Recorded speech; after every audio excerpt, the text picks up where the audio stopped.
Hello dears, in today lecture we will discuss about the advantage, disadvantage, limitations and features of a CNC machine or the classification of the NC system। तो देखिए बच्चों, जैसे कि मैंने आपको पहले भी बताया था कि CNC मशीन या CNC system is a updated version of the NC systems since 1970, क्योंकि in earlier NC system we were use the punch cards or punch tapes for feeding the program into the controller unit of the machine, but due to the invention of microprocessor which are capable of storing a large amount of memory, तो हमने एक mini computer का use करना start कर दिया। Means the CNC machines replace the punch cards और punch tape by a mini computers. So the advantages of a CNC machines, कि CNC machines की क्या एडवांटेजेस हैं। Our first point is higher flexibility. The CNC machines are high flexible as compared to earlier systems, क्योंकि बेटा देखिए कि with the help of CNC हम easily quickly किसी भी एग्जिस्टिंग प्रोग्राम में एडिट कर सकते हैं at the machine tool. Number of programs को रन करा सकते हैं, नंबर ऑफ प्रोडक्शन को हम कंट्रोल कर सकते हैं। So it gives higher flexibility. Next is increase productivity. The CNC machine also increase the productivity because क्योंकि यहाँ आइडल टाइम बहुत कम है, जो स्क्रैप्स है वो बहुत कम है। दूसरा कि यहाँ पर जो मैनुअल एरर्स हैं, मीन्स क्विकली हम प्रोग्राम को एडिट कर सकते हैं। अगर कस्टमर डिजाइन या कस्टमर रिक्वायरमेंट चेंज हो रही है तो हम डिजाइंस के अकॉर्डिंग मशीन टूल पर ही अपने प्रोग्राम को एडिट कर सकते हैं। हम टूल को चेंज करना, बार बार हटाना लगाना, no issue in the CNC। Means in CNC machine automatic work is done, automatic loading of the material, automatic unloading of the material. So ये जो आपका आइडल टाइम है उसको रिड्यूस करता है, तो मीन्स जो प्रोडक्टिविटी है means will be improved. Next advantage is improved quality, क्योंकि due to the absence of the human error the quality of the product is good. Reduce scrap rate भी कम होगा। And the CNC machines are reliable and safe operation. Means हम easily design कर सकते हैं, क्योंकि सारा जो सिस्टम्स है वो ऑटोमेटेड कंट्रोल होता है, लो ह्यूमन इंटरेक्शन होता है, तो means it is a reliable and safe operations. On the other hand अगर हम बात करें तो there are some disadvantages of the NC system.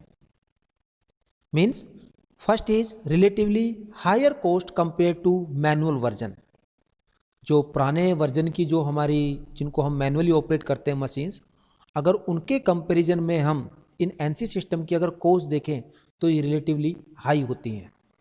Second point is more complicated maintenance, क्योंकि जो NC सिस्टम्स होती हैं these are the softwired and hardwired operated parts या सॉफ्टवेयर्स, तो इनको काफ़ी कॉम्प्लिकेटेड ज्योमेट्री होती है, तो इनको इतना इजी नहीं होता है कि इजीली हम मेंटेनेंस कर लें।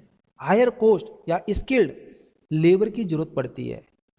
Next disadvantage is need for skilled part programmer, कि जो पार्ट प्रोग्राम डिजाइन करता है या प्रोग्राम को बनाता है वो स्किल्ड होना चाहिए, उसे प्रोग्रामिंग की नॉलेज होनी चाहिए। क्योंकि अगर आपने एक नंबर, एक लेटर या सिंबल किसी को भी इधर उधर कर दिया तो आपका जो प्रोग्राम ऑफ स्टेटमेंट है वो चेंज हो जाएगा।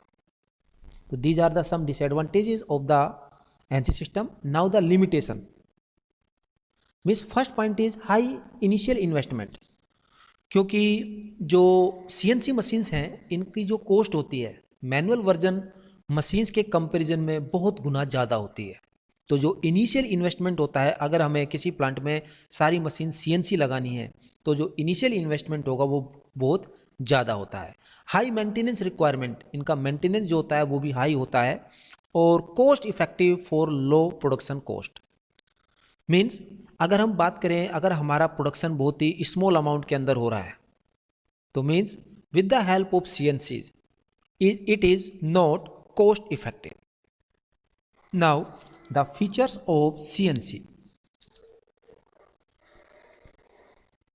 There are the different features of a CNC which gives flexibility and reliability to production.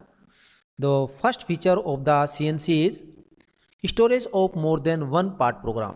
क्योंकि जैसे हम पंच कार्ड या पंच टेप का यूज़ कर रहे थे तो हम एक ही प्रोग्राम को एट ए टाइम रन करा सकते थे, लेकिन with the help of CNC machines हम नंबर ऑफ प्रोग्राम्स को कंप्यूटर मेमोरी के अंदर मीन्स स्टोर कर सकते हैं। Now the various form of program input. Second features is various forms of program input, means in earlier NC systems we were use punch cards for feeding the program of instructions, लेकिन इन CNC machines जो mini computer है उसके पास खुद की memory है, आप चाहे वहाँ से प्रोग्राम को डायरेक्टली इनपुट करा सकते हैं या डाटा केबल से कनेक्ट कर कर किसी एनी अदर कंप्यूटर से प्रोग्राम को ट्रांसफ़र कर सकते हैं या कोई चिप आप वहाँ पर लगा सकते हैं। Next is program editing at the machine tool, means in CNC machines, जैसे कि मैंने आपको पहले बताया है कि it contains a mini computer of large memory space.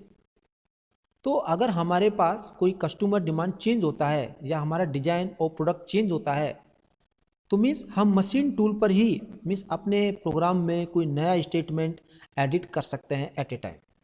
Now the fix cycles and programming subroutines. अगर हम मास प्रोडक्शन की बात करें, अगर हम नंबर ऑफ पीसेस प्रोड्यूस कर रहे हैं तो ईच प्रोग्राम के लिए जो साइकिल्स होते हैं, जो सब रूटीन्स होते हैं, जो प्रोसेस होता है वो सेम रहता है। Now interpolation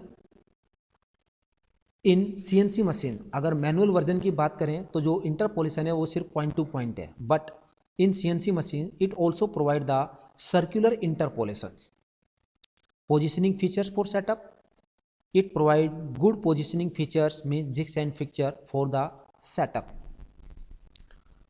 another is cutter length and size compensation, means cutter की जो लेंथ है, जो पाथ है, उसको भी हम सेट कर सकते हैं। Now the acceleration and deceleration calculations, जैसे कि सपोज कीजिए कि हम किसी पर्टिकुलर फीड रेट या पर्टिकुलर डेप्थ या पर्टिकुलर स्पिंडल RPM पर वर्क कर रहे हैं, हो सकता है रॉ मटेरियल में due to impurity means hardness या प्रॉपर्टी चेंज हो जाए, तो मीन्स अगर मशीन पर लोड बढ़ रहा है तो मीन्स हो सकता है कि सरफेस क्वालिटी या मशीन में कुछ भी डैमेज हो सकता है। तो मीन्स अगर मशीन पर लोड पड़ रहा है तो मीन्स ये ऑटोमेटिक आपके लोड को, फीड रेट या डेप्थ या RPM को एडजस्ट कर सकता है। Now the communication interface means feedback channels की फैसिलिटी अवेलेबल होती है। तो these are the some features of a CNC system. Now the classification of the NC system. The NC system या CNC machine tools are broadly classified into 3 categories.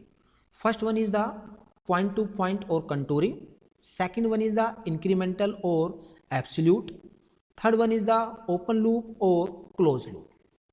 अब हम बात करते हैं फर्स्ट टाइप का, that is point to point or contouring। the point to point or contouring system give the motion of the tool, means these are basis on the motion between the tool and the workpiece। in case of point to point motion, the tool or workpiece will move along a single axis at a time। मतलब अगर हम tool को x axis में feed दे रहे हैं तो tool सिर्फ आपका x एक्सिस में ही मूव करेगा। जैसे कि हमें अगर मान के चलिएगा कोई भी ड्रिल करना है, हमें कोई भी रीमिंग करना है, हमें कोई भी पंचिंग करना है, तो यहाँ पर जो मूवमेंट होगा ऑफ द टूल या फिर वर्कपीस का सिर्फ एक ही एक्सिस के अलोंग होगा एट ए टाइम। ऐसा नहीं कि एक्स और वाई दोनों मूवमेंट एक साथ या साइमल्टेनियसली अकर्स हो जाएंगी, नहीं। इन case of the contouring means in milling machine, जैसे कि हमें कोई भी कर्व शेप बनाना है, ठीक है, तो वहाँ पर आपका जो टूल है वो एक्स और वाई एक्सिस या जेड एक्सिस के अलोंग मूव करेगा एट ए टाइम। तो मीन्स कंटूरिंग मोशन अगर आपको चाहिए फॉर द कर्व शेप के लिए, तो means we will use the contouring command. Generally point to point जो मोशन है इसको हम यूज करते हैं, जैसे कि आपको कोई भी स्पॉट वेल्डिंग करना है, आपको कोई ड्रिल करना है, आपको रिमिंग करना है, आपको बोरिंग करना है या पंचिंग करना है, like that. Next is incremental और absolute.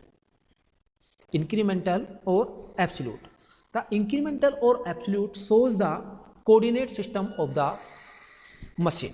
Coordinate system means absolute, जैसे कि हम देखते हैं कोई भी वर्कपीस है उसके 3 एक्सिस होते हैं, X Y and Z. Okay, तो तीनों एक्सिस जिस पॉइंट पर मीट होते हैं उसको हम बोलते हैं origin, and at the origin the coordinate of 3 axis are 0, 0, 0, 0, 0 होते हैं। अब देखिएगा in case of the absolute, अगर हमें सपोज कोई भी कोऑर्डिनेट दे दिया कि जैसे 2, 3, 4 means 2 along x axis, 3 along y axis and 4 along z axis, तो मीन्स जो टूल का जो मूवमेंट होगा इन x डायरेक्शन या इन y डायरेक्शन या in z direction, it will measure all the values from the coordinate, means reference point से आपका ये मेजर करेगा from the origin. This system या this coordinate system is called the absolute coordinate system. Next one is the incremental. Incremental it means tool जो axis जो reference लेगा वो previous target point को कंसीडर करेगा। जैसे सपोज कीजिए कि आपका टूल एक्स एक्सिस पर 2 पॉइंट पर है, अब आपको नेक्स्ट टारगेट 3 पर जाना है, तो मीन्स ऑलरेडी उसके पास फीड है एक्स एक्सिस पर 2, वो सिर्फ एक स्टेप ही आगे बढ़ेगा 2 to 3, मीन्स जो मेजरमेंट है वो आपके ओरिजिन से काउंट नहीं करेगा, मीन्स ओरिजिन से 0, 1, 2, 3 काउंट नहीं करेगा, वो जो प्रीवियस टारगेट था उससे आगे की ओर इंक्रीमेंट करेगा। तो इन केस ऑफ द एब्सोल्यूट हमने देखा कि वहाँ पर तो जो अपने पास डायमेंशंस है वो ओरिजिन से काउंट करेगा, but in case of the means incremental वो जो लास्ट टारगेट था उसको रेफरेंस पॉइंट लेकर चलेगा। मीन्स दिस इज द, जैसे कि आप इस ज्योमेट्री में भी देख सकते हैं, this is the movement of the tool means point to point, now from A point to B point, then B to C, C point to D point and D point to E point and E point to F point. This is called the point to point motion of the tool. अगर यहाँ पर जो tool है वो dimensions अगर origin मतलब A point से अगर काउंट कर रहा है तो मीन्स इसको हम बोल देंगे एब्सोल्यूट कोऑर्डिनेट सिस्टम। अगर वो इंक्रीमेंटल वे में जा रहा है या इंक्रीमेंटल वे में डायमेंशंस को एक्सेप्ट कर रहा है तो हम उसे बोल देंगे incremental coordinate system. Okay, thank you.